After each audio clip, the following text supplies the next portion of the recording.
नमस्कार, मी निखिल प्रभाकर रावळकर आपल्या चॅनलच्या नवीन व्हिडिओमध्ये तुम्हा सर्वांचे स्वागत करतो. फ्रेंड्स जसं की आपण पाहत आहोत, आपण लास्टचे जे 2 व्हिडिओ केले ते आपण आपल्या लाईफच्या ज्या सिस्टीम्स आहेत त्या सिस्टीमवर केले.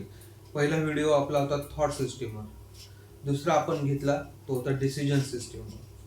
पण मित्रांनो, थॉट सिस्टीम आणि डिसिजन सिस्टीम जरी अंमलात आणल्या तर एक सिस्टीम अशी आहे की ती जर सिस्टीम आपल्या लाईफमधली थोडी जरी डामाडोल झाली किंवा ती जर सिस्टीम आपली बरोबर नसेल तर आपण कितीही थॉट सिस्टीम लावली आणि कितीही डिसिजन्स घेतले तर आपण सक्सेस नाही होऊ शकत. आणि ती सर्वात महत्त्वाच्या सिस्टीम पैकी एक असलेली सिस्टीम म्हणजे आपली एनर्जी सिस्टीम. आणि आपला आजचा व्हिडिओ जो आहे तो एनर्जी सिस्टीमवरच असणार आहे मित्रांनो. आणि आजचं आपल्या व्हिडिओचं जे नाव आहे, आपल्या ज्या आजच्या विषयाचं नाव आहे मित्रांनो, ते आहे मोटिवेशन नाही तर एनर्जी कमी आहे. मित्रांनो, जेव्हा आपण एनर्जी बद्दल चर्चा करतो तेव्हा आपण मोस्टली असा विचार करतो की एनर्जी म्हणजे ही आपल्या शरीरात जी एनर्जी आहे, जी ताकद आपली आहे, म्हणजे जी आपली फिजिकल ताकद आहे ती आपण एनर्जी म्हणून विचार करतो. पण मित्रांनो, एनर्जी ही 2 प्रकारची असते. एक तर असते पॉझिटिव्ह एनर्जी आणि दुसरी असते निगेटिव्ह एनर्जी. तर आणि आपली एक आंतरिक शक्ती असते, आपली एक इंटरनल एनर्जी असते ज्याला आपण ऑरा म्हणतो. आपल्या आजूबाजूला तो ऑरा दिसत असतो. जर आपला ऑरा डिस्टर्ब असेल, आपली जर इंटरनल एनर्जी डिस्टर्ब असेल तर मग आपल्याला डिसिजन्स घ्यायलाही आणि थॉट प्रोसेस करायलाही त्रास होतो मित्रांनो.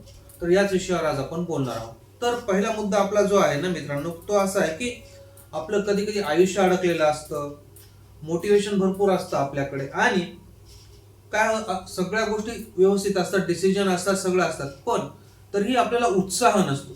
का उत्साह नसतो? कारण आपली जी एनर्जी आहे ती कुठेतरी लीक होत असते, ती चुकीच्या ठिकाणी जात असते. चुकीच्या ठिकाणी जात असते म्हणजे काय होत असतं? एक तर आपण जेव्हा स्ट्रगलिंग फेज मधून जात असतो तेव्हा आपण खूप स्ट्रेस्ड असतो. दुसरं, कधी कधी काय होतं ना मित्रांनो, म्हणजे ही फॅक्ट आहे आणि हे बोलणं गरजेचं आहे की जेव्हा आपण टेन्शन मध्ये असतो, जेव्हा आपण स्ट्रेस्ड असतो, त्यावेळेस बऱ्याचदा काही लोक असे असतात जे की काही चुकीच्या सवयींच्या आहारी जातात आणि त्यामुळे त्यांची एनर्जी ड्रेन खूप फास्ट होत असते. काही व्यसनं लागतात, काही अजून गोष्टी असतात ज्याच्यामुळे ही जी एनर्जी आहे ती खूप फास्ट ड्रेन होत असते. तर या सगळ्यांमुळे जो आपल्या बॉडीचा एनर्जी लीक आहे तो खूप जास्त आहे. आणि एनर्जीच जर शरीरात नसेल तर शरीर कामच कसं करणार ना मित्रांनो, बरोबर आहे की नाही? तर फ्रेंड्स, काय ना की थॉट सिस्टीम आहे, त्याच्यानंतर डिसिजन सिस्टीम आहे, माइंडसेट बरोबर आहे, मनी पण आहे आपल्याकडे समजा, पण जर आपला एनर्जीच नसेल तर सगळंच स्लो होऊन जातं ना, बरोबर आहे की नाही? तर आपल्याला कळत सगळं असतं पण एनर्जी आपल्याकडे नसते, करण्याची जी एनर्जी आहे ती आपल्याकडे नसते. तर प्रॉब्लेम जो आहे तो डिसिप्लिन नसतो. कधी कधी प्रॉब्लेम हा आपली एनर्जी सिस्टीम पण असते. तर पहिले तर आपण हे समजून घेऊ की एनर्जी सिस्टीम म्हणजे काय आणि एनर्जी म्हणजे काय. मित्रांनो, सगळ्यात महत्वाची गोष्ट, एनर्जी म्हणजे आपली फिजिकल ताकद नाही. एनर्जी ही 4 प्रकारची असते. पहिली फिजिकल, दुसरी मेंटल, तिसरी इमोशनल आणि चौथी स्पिरिच्युअल. फिजिकल एनर्जी म्हणजे आपली शारीरिक शक्ती. शारीरिक शक्ती जी आपली असते ती आपण एक्सरसाइज केल्यामुळे किंवा आपली जे अंगातली ताकद आहे, खाणं पिणं या गोष्टीमुळे आपली शारीरिक ऊर्जा जी आहे ती टिकत असते आणि ती आपण वर्कमध्ये घेत असतो. दुसरी जी आहे ती म्हणजे आपली मेंटल शक्ती, मानसिक शक्ती. मेंटल शक्ती जी आपली मानसिक शक्ती आहे ती जर मित्रांनो बरोबर नसेल, म्हणजे जर आपल्याला मेंटल स्ट्रेस असेल, आपण मानसिक दृष्ट्या खूप खचलेले किंवा थकलेले असो, तरीही आपल्याला लाईफमध्ये प्रॉपर डिसिजन घ्यायला आणि हे म्हणजे योग्य वाटचाल करायला आपल्याला त्रास होऊ शकतो. तिसरी जी आपली एनर्जी आहे ती म्हणजे इमोशनल एनर्जी. बऱ्याचदा आपल्या आयुष्यामध्ये काही अशा घटना घडतात ज्याच्यामुळे माणूस खूप हळवा होतो, खूप इमोशनल होतो, छोट्या छोट्या गोष्टींचा त्याला त्रास होतो आणि हेच इमोशन्स आपल्याला पुढे जाण्यापासून रोखत असतात. कधी कधी मित्रांनो असं होतं, कोणाच्याही बाबतीत ही गोष्ट शक्य आहे, माझ्याही बाबतीत झालेलं आहे तुमच्या बाबतीत होऊ शकतं की आपण एकटे बसलेलो असतो आणि एखादी गोष्ट आपल्याला आठवते, काहीतरी एखादा हे आपल्याला सिच्युएशन आठवते आणि आपल्या डोळ्यात अचानक पाणी येतं. दिस इज द इमोशनल एनर्जी. हेच आपले इमोशन्स आहेत जे की एकदम बाहेर पडतात आणि ज्यामुळे आपल्याला त्रास होतो. आणि चौथी आहे आपली स्पिरिच्युअल एनर्जी. ती जी स्पिरिच्युअल एनर्जी आहे ना मित्रांनो, ती आपल्याला प्रार्थनेमधून, मेडिटेशन मधून, योगामधून किंवा अजून दुसऱ्या ज्या काही स्पिरिच्युअल गोष्टी आहेत त्यामधून आपल्याला भेटत असते, जी की आपण उपयोगात घेऊ शकतो, उपयोगात घेत असतो. तर सगळ्यात पहिले आपण हे पाहू की आपली एनर्जी लीक कुठे होत असते मित्रांनो. तर एनर्जी लीक होण्याचे काही मुद्दे आहेत. पहिला, ओव्हर थिंकिंग. ओव्हर थिंकिंग हा कुठल्या एनर्जीशी आला? हा आला आपल्या मेंटल एनर्जीशी, मानसिक शक्ती जी आहे आपल्याला. जेव्हा आपण विचार करत असतो खूप जास्त, मल्टिपल थॉट्स आपल्या डोक्यात चालू असतात, मल्टिपल गोष्टींवर आपण एकाच वेळेस ब्रेन स्टॉर्मिंग करत असतो आणि त्यामुळे काय होतं, ओव्हर थिंकिंगमुळे आपला मेंदू थकायला लागतो आणि बऱ्याचदा असं होतं की विचार करता करताच किंवा बसल्या बसल्याच आपल्याला झोप लागून जाते. हे कशाचं लक्षण आहे? हे याच गोष्टीचं लक्षण आहे मित्रांनो की आपण मानसिक दृष्ट्या थकलेलो आहोत, आपण मेंटली स्ट्रेस आउट झालेलो आहोत, मानसिक दृष्ट्या आपण थकलेलो आहोत. आपली मेंटल एनर्जी जी आहे ती कमी होत आहे आणि त्यामुळे आपला जो शरीर आहे तो स्लीप मोड मध्ये जातं, कारण त्याला ती शक्ती रिकव्हर करण्याची गरज असते.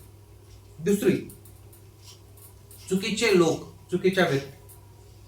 मित्रांनो, बऱ्याचदा असं होतं की आपण एखाद्या व्यक्तीकडून सल्ला घेतो, पण आपण हे पाहत नाही की तो व्यक्ती खरंच तो सल्ला देण्याच्या योग्य आहे की नाही. की कधी कधी आपण अशा व्यक्तीकडून सल्ला घेतो की ज्या व्यक्तीला असं वाटत असतं की नाही हा सक्सेस होऊ नये आणि तो आपल्याला चुकीचा सल्ला देतो. म्हणजे आपल्या लाईफ मधले चुकीचे व्यक्ती ज्यांना असं वाटत असतं की आपण पुढे जाऊ नये, आणि ह्या गोष्टीमध्येही आपण चुकीचा सल्ला घेतल्यामुळेही आपली बरीचशी एनर्जी वेस्ट होते आणि आपण बॅकफुटवर जातो. तिसरी गोष्ट, गिल्ट आणि रिग्रेट. आपल्या लाईफमध्ये काही अशा गोष्टी घडलेल्या असतात मित्रांनो की ज्यामुळे आपल्याला बऱ्याचदा असं होतं की त्या गोष्टीचं आपल्याला गिल्ट आलेलं असतं किंवा त्या गोष्टीबद्दल आपल्याला वाईट वाटत असतं, आपल्याला त्या गोष्टीचा रिग्रेट असतो. आणि ह्या गिल्ट मधून आणि रिग्रेट मधून बाहेर न आल्यामुळे आपण त्या लूप मध्ये अडकून पडतो आणि आपली बरीचशी शक्ती तिथे जात असते. तर ह्या गिल्ट मधून जोपर्यंत आपण बाहेर येऊ शकत नाही तोपर्यंत आपली ती एनर्जी ही प्रॉपरली युटिलाइज होऊ शकत नाही आणि ती आपण कामाला देऊ शकत नाही, म्हणूनही आपली एनर्जी लीक होत असते. पुढचा मुद्दा, कॉन्स्टंट कंपॅरिझन. बऱ्याचदा आपण काय करतो ना मित्रांनो, मी स्वतःही ही गोष्ट केलेली आहे की आपण स्वतःला दुसऱ्यासोबत कम्पेअर करत असतो किंवा आपण आपल्या कामाला, आपण जे करतोय त्या गोष्टींना दुसऱ्यासोबत कम्पेअर करत असतो. आणि या कम्पॅरिझनमुळे काय होतं की आपल्यामध्ये एक थोडासा इन्फिनिटी कॉम्प्लेक्स येतो. हा इन्फिनिटी कॉम्प्लेक्स काय करतो की आपल्या मनामध्ये एक छोटंसं रोपटं लागवतो. कशाचं रोपटं? भीतीचं रोपटं, फिअर. आणि हा फिअर काय करतो, आपली जी एनर्जी, आपले जे थॉट्स आहेत, आपले जे डिसिजन्स आहेत त्याला ओव्हरकम करण्याचं काम करतो आणि मग आपण हळूहळू हळूहळू ड्रेन व्हायला चालू होतो. आपली एनर्जी, आपला उत्साह कमी होतो. तुम्ही कधी ही गोष्ट ऑब्झर्व केली असेल मित्रांनो की सकाळी सकाळी तुम्ही खूप एनर्जेटिक असता, खूप कामाचा तुम्हाला उत्साह असतो, पण सडनली 1-2 तासात तुम्हाला असं वाटायला लागलं की यार नाही, मला खूप थकल्यासारखं होतं. हे जे आहे ना, हे या सगळ्या गोष्टींमुळे होत असतं. तर आणि एक अजून मुद्दा महत्वाचा, तो म्हणजे नो रुटीन नो रिकव्हरी. बऱ्याचदा लाईफ मध्ये आपण काय करतो की एक प्रॉपर रुटीन फॉलो नाही करत. आपलं एक जे डेली रुटीन असतं किंवा आपलं जे दैनंदिन दिनचर्या असते जी की आपल्याला फॉलो करायची असते ती आपण नाही करत. कधी कधी असं होतं की एक दिवस आपण एक गोष्ट करतो, नंतर सोडून देतो, परत काही दिवसांनी ती गोष्ट करतो. यामुळे एक आपल्या कामामध्ये, आपल्या स्वभावामध्ये एक फ्लो नाही राहत आणि याच्यामुळे काय होतं, आपली बरीचशी एनर्जी वेस्ट जाते. तर मित्रांनो काय ना, आपण जर रिकव्हर नाही केलं स्वतःला या सगळ्या गोष्टींमधून, तर आपली जी एनर्जी आहे ती सतत कमीच होत जाते मग तुम्ही कितीही स्पिरिच्युअलिटीचा उपयोग करा, कितीही मेडिटेशन करा, कितीही एक्सरसाइज करा, आपल्याला थकल्यासारखंच वाटणार. कितीही चांगलं डाएट घेतलं तरीही हे मल्टिपल मुद्दे आहेत ज्यावर आपल्याला वर्क करावं लागतं जर आपल्याला चांगली एक एनर्जी, पॉझिटिव्ह एनर्जी पाहिजे असेल तर. मित्रांनो, आता एनर्जी सिस्टीम बद्दल आपण थोडी चर्चा करू की ब्रोकन एनर्जी सिस्टीम आणि कॉन्शियस एनर्जी सिस्टीम. तर पहिले आपण बघू की ब्रोकन एनर्जी सिस्टीम म्हणजे काय. ब्रोकन एनर्जी सिस्टीम म्हणजे जेव्हा आपण थोडं ढासळलेलो असतो, आपण मानसिकदृष्ट्या, शारीरिकदृष्ट्या थकलेलो असतो, त्यावेळेस बऱ्याचदा असं होतं की आपण काही काही गोष्टींवर विनाकारण एकदम रिॲक्ट करतो. आपल्याला राग पटकन येतो, आपण नाराज पटकन होतो. This is what, this is reaction mode. हा रिॲक्शन मोड आहे. ह्या रिॲक्शन आतून येत असतात कारण आपण थकलेलो असतो आणि आपलं शरीर आपल्याला सांगत असतं की बाबा आता बस कर, आता थांब, थोडा आराम कर, थोडा यातून बाहेर पडण्याचा प्रयत्न कर, पण आपल्याला ते ऐकायचं नसतं. आणि हा जो आहे ब्रोकन मोड, यामध्ये आपण काही चुकीचे डिसिजन्स घेतो, काही चुकीच्या रिॲक्शन घेतो. आपल्याला राग पटकन येतो, आपल्याला वाईट पटकन वाटतं, आपल्याला दुःख पटकन होतं, आपल्याला कधी कधी एकदम पटकन आपण नर्वस होऊन जातो. ह्या ज्या सगळ्या गोष्टी आहेत ह्या आपल्या ब्रोकन एनर्जी सिस्टीममुळे आपल्यासोबत होत असतात, हे आपण समजून घेतलं पाहिजे. आणि दुसरी जी आहे ती आहे कॉन्शियस एनर्जी सिस्टीम. तर कॉन्शियस एनर्जी सिस्टीम म्हणजे काय, तर आपण पाहू की डायरेक्शन मोड. कॉन्शियस एनर्जी सिस्टीम मध्ये आपण काय करतो की आपण स्वतःला एक डायरेक्शन देत असतो, एक प्रॉपर आपण पाथ ठरवलेला असतो की नाही मला ह्या गोष्टी अशा पद्धतीने करायच्या. मग त्यासाठी काही मुद्दे आले, थोडं मेडिटेशन, प्लॅनिंग आली, अजून थोडं आपले जे बाकीच्या काही गोष्टी आहेत त्यावर वर्क करणं आलं. एक डायरेक्शन मोडमध्ये आपण चालत असतो जेणेकरून आपली एनर्जी बूस्ट होईल आणि आपण एक प्रॉपर काम करू शकू. तर मित्रांनो, काय आहे ना, एक एक्झाम्पल देतो की एक वेळ आहे, सेम टाइम आहे, सेम टॅलेंट आहे, पण रिझल्ट आपल्याला वेगळे वेगळे भेटतात.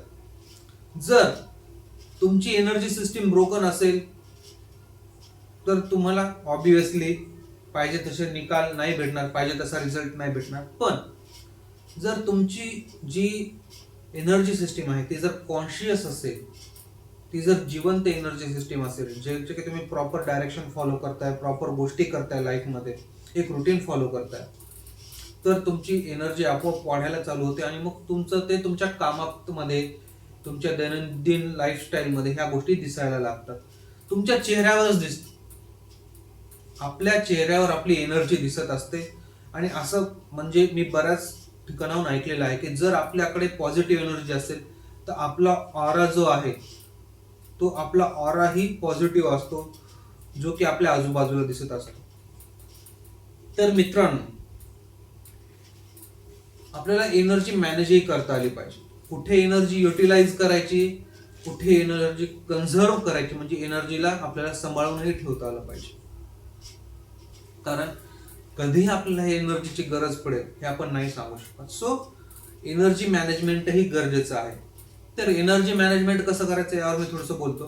तर एनर्जी मॅनेजमेंट करायचं म्हणजे काय करायचं की ज्या गोष्टींची गरज नाहीये, आपल्याला लाईफमध्ये बऱ्याच गोष्टी अशा असतात की एक आपला अट्टाहास असतो की नाही ही गोष्ट झालीच पाहिजे, पण जी की इतकी इम्पॉर्टंट नसते बाकीच्या गोष्टींपेक्षा, बाकीच्या तुमच्या काही जे डिसिजन्स आहेत त्यापेक्षा, किंवा बाकीचे जे तुमचे काही गोल आहेत त्यापेक्षा. तर त्या गोष्टीवर वेळ न घालवता थोडं तिला मागे ठेवून आपल्या ज्या महत्वाच्या गोष्टी आहेत त्यांच्यावर वर्क करणं गरजेचं आहे, जेणेकरून तुम्ही एक प्रॉपर तुमची जी शक्ती आहे योग्य ठिकाणी लावू शकाल आणि त्यातून योग्य आउटपुट घेऊ शकाल. तर मित्रांनो, कसं आहे ना की एनर्जी रिसेट पण करता येते. कशी करायची त्याची मी तुम्हाला प्रॅक्टिकल रिसेट मेथड जी आहे ते मी तुम्हाला सांगतो. पहिली गोष्ट, sleep plus food plus movement.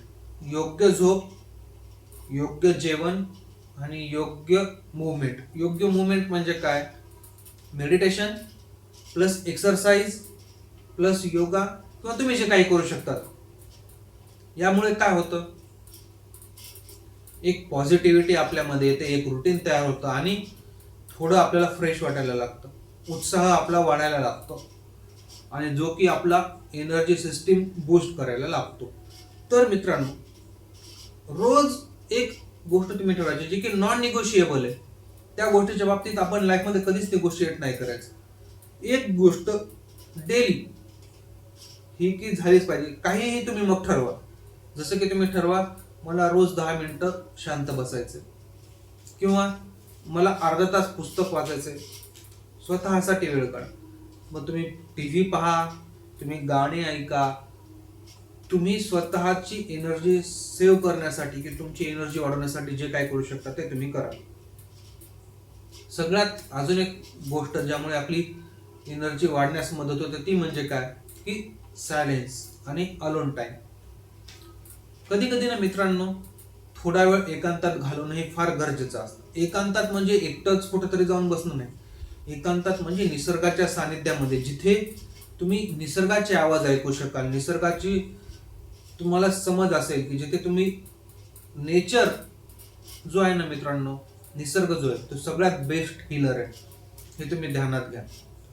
आपल्या आयुष्याच्या प्रत्येक प्रॉब्लेमचं सोल्युशन हे निसर्गामध्ये दडलेलं आहे. फक्त ते आपल्याला योग्य पद्धतीने शोधता आलं पाहिजे. तर स्वतःच्या सोबत थोडा वेळ घालवायचा निसर्गाच्या सानिध्यामध्ये. मग तुम्ही गार्डनिंग करा, तुम्ही कुठेतरी थोडेसे शॉर्ट टूर करा किंवा एकांतामध्ये थोडं शांत बसा, जिथे की तुमचं माइंड स्ट्रेस फ्री असेल, रिलॅक्स्ड असेल. आणि एखादी अशी गोष्ट करा जी की तुम्हाला बदलेल, तुम्हाला चेंज करण्यासाठी परावृत्त करेल, तुमच्यामध्ये काहीतरी बदल घडवेल. बदल कसा? सकारात्मक बदल हा मित्रांनो. अशी गोष्ट नाही की जी तुम्हाला तुमच्या गोल पासून डिस्ट्रॅक्ट करेल. अशी गोष्ट नाही करायची आपल्याला, हे समजून घ्या.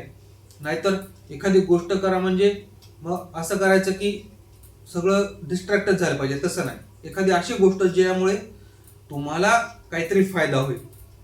मग तुम्ही एखादा गोष्ट शिका, एखादा म्युझिकल इन्स्ट्रुमेंट शिका, मग तुम्ही एखादं स्वतःवर काम करा, एखादा ॲडिशनल कोर्स तुम्ही करा तुमच्या एज्युकेशन स्ट्रीमशी रिलेटेड, जेणेकरून तुम्हाला बेनिफिट होईल तुमच्या कामामध्ये, तुमच्या लाईफस्टाईलमध्ये आणि तुमच्या एनर्जीमध्ये त्याचा तुम्हाला फायदा होईल.